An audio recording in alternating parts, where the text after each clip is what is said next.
Viral video keributan antara Kajari Kabupaten Kediri, Pradhana Probo Setiarjo, dengan pengendara motor di Jalan Imam Bonjol, tepatnya di pertigaan Kodim 0809 Kediri. Bagaimana penggunaan senjata api di lingkungan kejaksaan? Artinya, bila mana terjadi permasalahan hukum akibat penggunaan senjata api dinas oleh jaksa dalam pelaksanaan tugas dan wewenangnya. Bapak Kajari Kabupaten memiliki surat izin khusus penggunaan senjata api yang dikeluarkan oleh Bayendal Kampori dan masih berlaku sampai tahun 2020.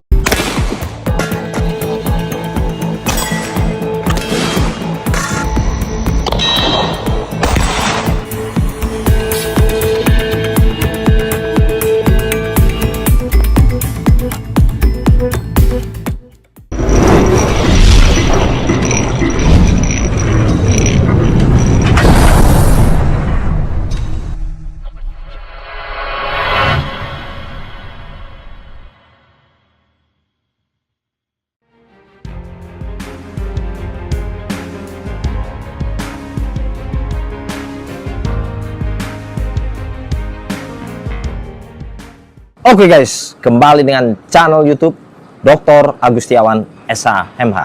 Kembali kita akan membahas seputaran senjata. Senjata-senjata yang ada di masyarakat, warga sipil, termasuk TNI Polri. Tentunya senjata itu ada yang memiliki izin, ada yang tidak memiliki izin, ada yang sama sekali tidak memerlukan izin untuk memiliki dan menggunakannya. Kali ini kembali kita akan membahas tentang kejadian viral. Kejadian viral yang melibatkan orang tidak dikenal atau OTK yang menyerang anggota kejaksaan, yaitu Kajari Kejaksaan Kediri, di mana dia dalam perjalanan liburan dihadang oleh dua orang OTK. Dapat kita lihat kronologis pada video ini. Viral video keributan antara Kajari Kabupaten Kediri, Pradhana Probo Setiarjo, dengan pengendara motor di Jalan Imam Bonjol, tepatnya di pertigaan Kodim 0809 Kediri. Kejadian itu terjadi pada malam hari saat Kajari bersama keluarganya tengah berlibur di Kediri. Dalam video tersebut, terlihat dua orang pengendara motor menghadang mobil dinas yang dikendarai Kajari bersama tiga anaknya. Salah satu dari mereka bahkan tampak merekam video sembari mendobrak pintu mobil. Situasi memanas dan akhirnya Kajari Pradhana mengeluarkan pistol dan melepaskan tembakan peringatan. Namun kedua pengendara tersebut tak menghindar dan mencoba merebut senjata api milik Kajari.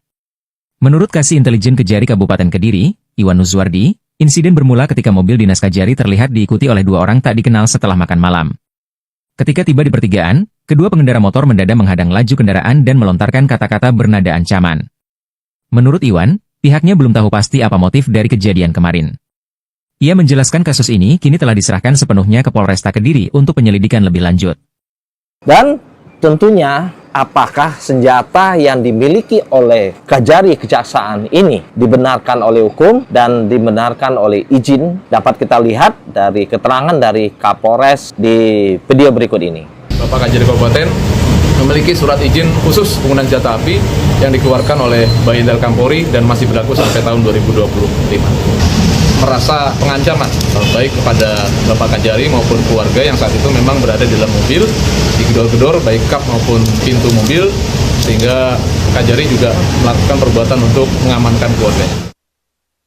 Sehingga kita dapat melihat bahwa apakah kejaksaan ini dapat memiliki dan menggunakan senjata api. Tentu kita harus melihat beberapa peraturan yang menjelaskan tentang penggunaan senjata api di lingkungan kejaksaan. Hal ini kita dapat lihat di beberapa peraturan, yaitu yang pertama adalah undang-undangnya. Sebelumnya, di Undang-Undang 16 2004 tentang kejaksaan tentu tidak mengatur tentang penggunaan senjata di lingkungan kejaksaan. Namun di perubahannya di Undang-Undang Nomor 11 Tahun 2021 tentang kejaksaan, di mana di sana diatur dalam pasal 8B bahwa kejaksaan diperbolehkan untuk menggunakan senjata api. Nah, disebutkan dalam pasal 8B itu untuk keselamatan diri, untuk orang lain, untuk melindungi keluarganya, maka dia dapat menggunakan senjata api. Undang-Undang Nomor 11 2021 sudah jelas mengatur tentang penggunaan senjata api di lingkungan kejaksaan. Dan peraturan pelaksanaannya adalah Peraturan Kejaksaan Nomor 1 Tahun 2023 tentang tata kelola penggunaan senjata api di lingkungan kejaksaan. Di sini kita akan menjelaskan detil demi detil tentang penggunaan senjata api berdasarkan undang-undang dan peraturan pelaksanaannya. Kita detilkan, kita lihat di video ini.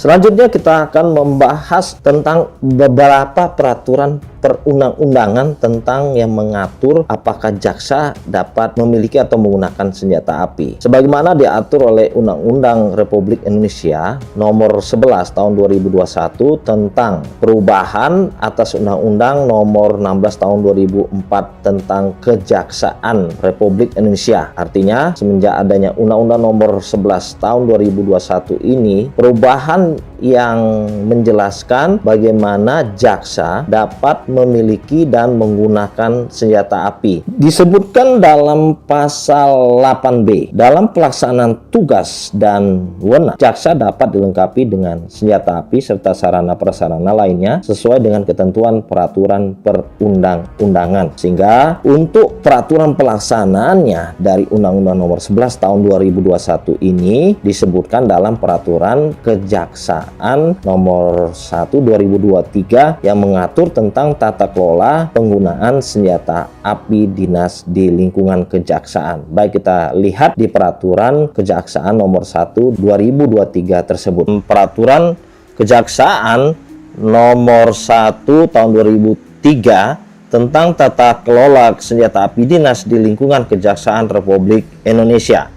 Jadi pertimbangan kenapa kejaksaan dapat menggunakan senjata api bahwa dalam melaksanakan tugas dan wewenangnya, jaksa berpotensi menghadapi risiko yang dapat mengancam keselamatan dirinya atau orang lain serta risiko terhadap pengamanan dalam pelaksanaan tugasnya, sehingga dapat dilengkapi senjata api serta sarana prasarana lainnya sesuai dengan ketentuan peraturan perundang-undangan. Kemudian kita melihat senjata api apa saja yang dapat dimiliki dan digunakan, yaitu senjata api standar militer yang dimana kita ketahui memiliki kaliber 5,56 mm ke atas dengan sistem kerja semi otomatis atau full otomatis, termasuk yang telah dimodifikasi serta digunakan atau yang telah menjadi senjata organik Tentara Nasional Indonesia. Kemudian senjata api non standar militer adalah senjata api yang digunakan oleh non militer untuk mengumpulkan maksimal kaliber atau ukuran laras 9 mm dengan proyektil lunak dengan sistem kerja non otomatis, termasuk yang telah dimodifikasi serta tidak digunakan dan atau yang bukan menjadi senjata organik Tentara Nasional Indonesia. Kemudian dalam aturan selanjutnya dalam pasal 2 disebutkan dalam melaksanakan tugas dan wewenangnya, jaksa dapat dilengkapi dengan senjata api dinas serta sarana dan prasarana lainnya sesuai dengan ketentuan peraturan perundang-undangan. Sehingga kita akan melihat selanjutnya pembahasannya tentang senjata api dinas dan peralatan keamanan tersebut. Di antaranya jenisnya adalah merupakan jenis senjata api standar militer, senjata api non standar militer. Kemudian senjata api standar militer diantaranya adalah senjata api bahu jenis senapan, senjata api genggam jenis pistol. Kemudian senjata api non standar militer diantaranya adalah senjata api bahu jenis senapan, senjata api genggam jenis pistol, senjata api peluru karet jenis pistol. Kemudian jenis peralatan keamanan diantaranya adalah senjata api peluru gas, senjata api semprotan gas, alat kejut peralatan keamanan yang lainnya. Selanjutnya kita akan membahas tentang tata kelola. Tata kelola senjata api dinas di lingkungan kejaksaan, mulai dari pengadaan sampai dengan penata usahaan senjata api dinas. Yang kita akan bahas adalah penggunaannya, kemudian bagaimana perizinannya, dan kita juga akan membahas bagaimana persyaratan maupun larangan ataupun sanksinya yang dapat diberikan. Kemudian kita akan menjelaskan bagaimana penggunaannya. Senjata api dinas dipergunakan untuk pengamanan pimpinan oleh satuan pengawal khusus, kemudian pengamanan sumber daya organisasi dan objek vital kejaksaan, kemudian pencarian dan penangkapan buronan, kemudian pengamanan personil jaksa dalam penanganan perkara tindak pidana terorisme, narkotika, dan tindak pidana korupsi, kemudian pengamanan dalam kejaksaan, kemudian pelaksanaan tugas wewenang dan jabatan jaksa, kemudian pengawalan tahanan, kemudian pelaksanaan tugas lain yang ditentukan oleh pimpinan. Dan perlu diperhatikan, senjata api dinas yang dibawa untuk melaksanakan tugas sebagaimana dimaksud dalam keadaan apapun tidak boleh terlepas dari pegangannya. artinya jangan sampai jauh darinya. Kemudian kita akan membahas penggunaan senjata api ini. Senjata api dinas ini adalah dalam upaya menghentikan tindakan berupa seperti menghalangi, merintangi, menggagalkan atau melarikan diri dari tindakan upaya paksa, proses peradilan, dan atau pelaksanaan tugas jaksa. Kemudian mengancam jiwa jaksa dengan mempertimbangkan risiko paling ringan yang mungkin terjadi. Penggunaan peralatan keamanan dilakukan dalam hal menghadapi tindakan agresif seseorang atau sekelompok orang yang menyerang jiwa jaksa. Kemudian sebelum menggunakan senjata api dinas atau peralatan keamanan sebagaimana dimaksud, tindakan yang perlu diperhatikan adalah satu, perintah lisan yang diucapkan secara tegas dan berwibawa dengan menggunakan bahasa yang mudah dimengerti untuk memperingatkan seseorang atau sekelompok orang agar mematuhi perintah jaksa. Kemudian penggunaan tangan kosong lunak dilakukan dalam hal menghadapi tindakan pasif seseorang atas kelompok orang yang berpotensi mengganggu pelaksanaan tugas dan atau kewenangan dan atau mengabaikan perintah jaksa untuk menghentikan perilaku tersebut. Kemudian yang terakhir adalah penggunaan tangan kosong keras dilakukan dalam hal menghadapi tindakan aktif seseorang atau sekelompok orang untuk melepaskan diri atau melarikan diri tanpa menunjukkan upaya menyerang jaksa pada saat melaksanakan tugas wewenangnya. Kemudian yang perlu diperhatikan adalah penggunaan senjata api dinas sebagaimana dimaksud sedapat mungkin didahului tembakan peringatan dengan memperhatikan aspek keamanan, kehati-hatian, dan keselamatan orang di sekitarnya. Kemudian kita akan membahas tentang tembakan peringatan. Tembakan peringatan artinya tembakan ini untuk menurunkan mental orang atau sekelompok orang. Kemudian untuk memberikan peringatan sebelum tembakan diarahkan pada seseorang atau sekelompok orang sebagaimana dimaksud. Kemudian tembakan peringatan sedapat mungkin diketahui oleh seseorang atau sekelompok orang. Dalam hal penggunaan tembakan peringatan dimaksud adalah dengan meminta izin kepada atasan langsung pejabat pemberi tugas untuk mengambil tindakan tegas dan keras yang seimbang sesuai dengan situasi dan kondisi dan melepaskan tembakan ke arah anggota tubuh dengan tujuan melumpuhkan. Selanjutnya kita akan membahas tentang bila mana terjadi permasalahan hukum akibat penggunaan senjata api dinas oleh jaksa dalam pelaksanaan tugas dan wewenangnya. Maka izin penggunaan senjata api dinas dapat dicabut dan ditarik dari penguasaannya serta terhadap jaksa yang bersangkutan dapat diberikan bantuan hukum sesuai dengan ketentuan peraturan perundang-undangan. Dalam hal permasalahan hukum sebagaimana dimaksud tidak terbukti dapat diberikan kembali izin penggunaan senjata api dinas sepanjang jaksa yang bersangkutan memenuhi persyaratan sebagaimana diatur dalam peraturan kejaksaan. Kemudian dalam hal selanjutnya kita akan bahas adalah tentang perizinannya. Untuk perizinan, izin penggunaan senjata api standar militer diterbitkan oleh Jaksa Agung, sedangkan izin penggunaan senjata api non standar militer diterbitkan sesuai dengan ketentuan peraturan perundang-undangan. Kemudian untuk izin penggunaannya ini AAP dinas melekat pada tugas wewenang dan atau jabatan jaksa. Kemudian izin penggunaan senjata api dinas sebagaimana dimaksud untuk jangka waktu 1 tahun sejak tanggal diterbitkan. Kemudian izin penggunaan senjata api dinas sebagaimana dimaksud dapat diperpanjang setiap 1 tahun. Kemudian permohonan perpanjangan izin penggunaan senjata api dinas sebagaimana dimaksud dalam waktu paling lambat 3 bulan sebelumnya masa berlaku izin penggunaan senjata api dinas berakhir. Lalu bagaimana persyaratannya? Untuk persyaratan yang harus dipenuhi bagi jaksa untuk mendapat izin penggunaan senjata api dinas dan perpanjangan izin penggunaan senjata api dinas sebagaimana berikut.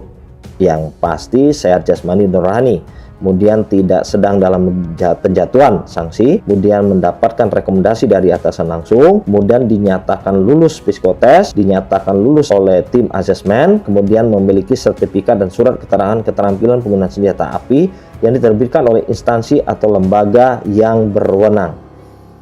Kemudian kita akan membahas bagaimana tentang larangan dan sanksinya. Ini paling penting, yaitu larangan dan sanksi yang terdapat dalam pasal 33 oleh Peraturan Kejaksaan nomor 1 tahun 2023 ini. Jaksa dilarang menggunakan senjata api dinas tidak sesuai dengan ketentuan peraturan perundang-undangan, menggunakan senjata api dinas untuk kepentingan pribadi, kemudian sengaja atau lalai menyebabkan kehilangan senjata api dinas, kemudian sengaja atau lalai yang menyebabkan kerusakan senjata api dinas, kemudian sengaja atau lalai yang menyebabkan beralihnya senjata api dinas pada pihak yang tidak berhak. Kemudian dalam hal pelanggaran atas larangan sebagaimana dimaksud, maka ada dua hal, yaitu pencabutan izin penggunaan senjata api dinas dan atau penarikan senjata api dinas, kemudian hukuman disiplin atau sanksi pelanggaran kode etik dan kode perilaku jaksa sesuai dengan ketentuan peraturan perundang-undangan. Nah, inilah untuk peraturan dalam Kejaksaan nomor 1 tahun 2023 ini. Oke guys, itu tadi kita sudah jelaskan bagaimana penggunaan senjata api di lingkungan kejaksaan. Artinya di lingkungan senjata kejaksaan ini adalah senjata dinas yang dikelola, diperuntukkan, digunakan oleh kejaksaan. Oleh karena itu, di kejaksaan tentu memperbolehkan menggunakan senjata api dengan persyaratan-persyaratan yang sudah disebutkan tadi, dengan penggunaan yang disebutkan tadi. Terkait dengan tembakan peringatan juga memperlihat dari aspek kehati-hatian, aspek waspadaan, dan aspek dari wilayah dari tembak peringatan juga, karena dalam tembakan peringatan itu, ingat, peluru itu akan membalik dan akan mengenai sasaran yang memang tidak kita inginkan, akan menjadi korban. Oleh karena itu, tembakan peringatan itu harus hati-hati, harus waspada. Sebaiknya dalam menggunakan tembakan peringatan itu dengan menggunakan peluru hampa. Oke guys, itu tadi tayangan kita kali ini tentang membahas senjata di lingkungan kejaksaan dan membahas tentang kejadian video viral. Semoga tayangan ini bermanfaat. Jangan lupa like video ini, jangan lupa share video ini, jangan lupa komen video ini, tentunya subscribe bersama channel YouTube Dr. Agustiawan SH MH.